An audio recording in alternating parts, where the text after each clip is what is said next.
Good morning. How is everyone on this Sunday morning? I'm doing well, thank you.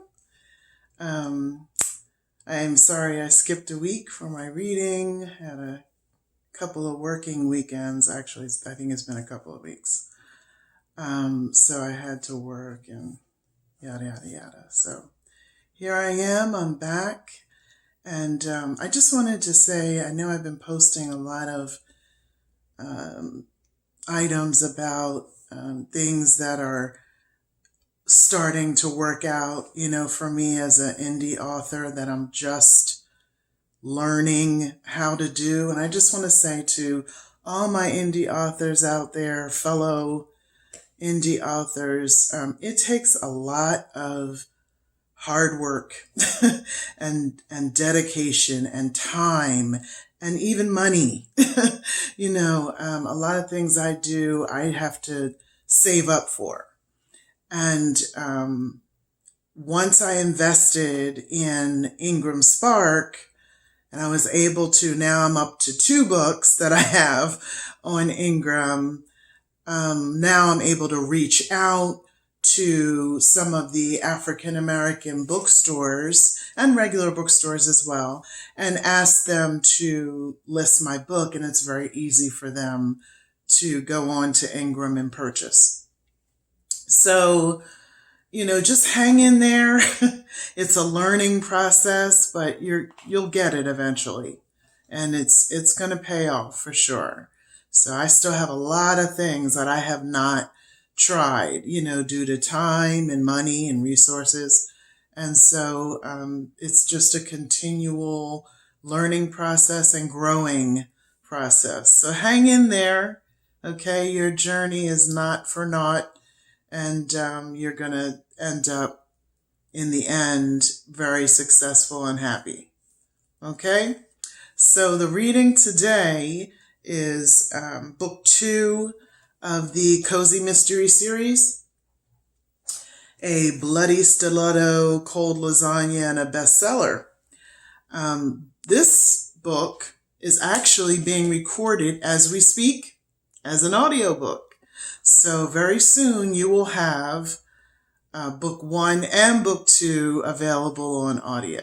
So go listen to book 1, and then when 2 comes out, you'll be ready. And then book 3 of the series is due out before the end of the year. So that is currently in the editing and design process. All right. So this is an excerpt. It's actually not Anna. This is actually Anna's handsome detective boyfriend who is trying to round up suspects in the Atkinson murder that happened at the Glacier Motel. So this is him and him doing interrogation. I was sitting across from a slim yet busty middle-aged woman whose eyes showed she had a tough life and skin indicated she was a chain smoker. I could tell she had been a looker in her younger years. I could also tell she was a natural brunette underneath a full mane of blonde, stringy hair. Her expression was one of boredom and annoyance. "Why did you have to run, Miss Richards? You messed up my favorite pair of shoes, "I'm sorry, I panicked, okay? Can I go now?" she said during an eye roll. "No, you may not. Do you want to know why I think you ran? Because you were afraid we had found out about your emails to the Dear Jessie column." She remained silent and folded her arms across her chest. I continued on. "We take threats very seriously, Miss Richards. Why don't you tell us about your relationship with Sherman Atkinson?" She didn't ask for a lawyer or deny she sent the emails. I sat back in my chair and waited. When she finally uncrossed her arms and leaned her elbows on the table, I knew she was ready to talk.